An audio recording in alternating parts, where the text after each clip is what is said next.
Hi guys, ഇന്നൊരു mini വ്ലോഗാണ്. ഉത്തരയുടെ reception look ചെയ്യാനായിട്ടുള്ള ആ ഒരു തയ്യാറെടുപ്പിലാണ്. പോകാനായിട്ട് ഇറങ്ങി തലമുടി കെട്ടി വെച്ച് ആദ്യം, പിന്നെ എനിക്ക് ചേരുന്നില്ലെന്ന് തോന്നിയുകൊണ്ട് അഴിച്ചിട്ടു. എപ്പോഴത്തേയും പോലെ ഈ ഒരു ബ്ലാക്ക് കളറാണ് എനിക്കിഷ്ടം. ഈ ബ്ലാക്ക് ഡ്രസ്സിനോട് എന്തെന്നില്ലാത്തൊരു അടുപ്പമാണ്. പിന്നെ അത് ആ പ്രോഡക്റ്റൊക്കെ എല്ലാം എടുത്ത് വെച്ചിട്ടുണ്ടായിരുന്നു. ഞാനും ശ്യാമും കൂടിയാണ് വർക്ക് ചെയ്യുന്നത്. അപ്പോൾ ഞങ്ങൾ പ്ലേസിലെത്തി. ഓഡിറ്റോറിയത്തിൻ്റെ തന്നെ റൂമുണ്ടായിരുന്നു മേക്കപ്പ് ചെയ്യാനായിട്ട്. അവിടെ ചെന്നു. അപ്പോൾ നല്ല ചൂടുള്ള സമയമായിരുന്നു കേട്ടോ. അപ്പം ഉത്തരയ്ക്ക് അത്യാവശ്യം അണ്ടർ ഐ പിഗ്മെൻറ്റേഷനും കാര്യങ്ങളൊക്കെ ഉണ്ടായിരുന്നു.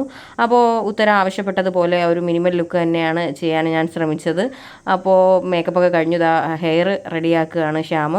പിന്നെ സമയപരിമിതി ഉണ്ടായിരുന്നു, കാരണം ഫോട്ടോഷൂട്ട് ആരംഭിക്കണം എന്നുള്ളത് കൊണ്ട് ചേച്ചി നേരത്തെ വിടണമെന്ന് പറഞ്ഞിട്ടുണ്ടായിരുന്നു. അങ്ങനെ ഉത്തര ആവശ്യപ്പെട്ടതുപോലെയൊക്കെ ചെയ്തു. അപ്പോൾ നിങ്ങളും ഈ ഒരു മേക്കപ്പ് കണ്ടിട്ട് എങ്ങനെയുണ്ടെന്ന് കമൻ്റ് ഇടണം. അപ്പോൾ എല്ലാവരും തീർച്ചയായിട്ടും സപ്പോർട്ട് ചെയ്യണം. നിങ്ങൾക്കും കൂടുതൽ എൻക്വയറീസ് എന്തെങ്കിലും ഉണ്ടെങ്കിൽ താഴെ കൊടുത്തിരിക്കുന്ന നമ്പറിൽ വിളിക്കുക. നിങ്ങളുടെ സ്ലോട്ട് ഇന്ന് തന്നെ ബുക്ക് ചെയ്യും. പിന്നെ പോകാൻ നേരം ഞങ്ങൾ ഫുഡൊക്കെ കഴിച്ചിട്ടാണ് ഇറങ്ങിയത്.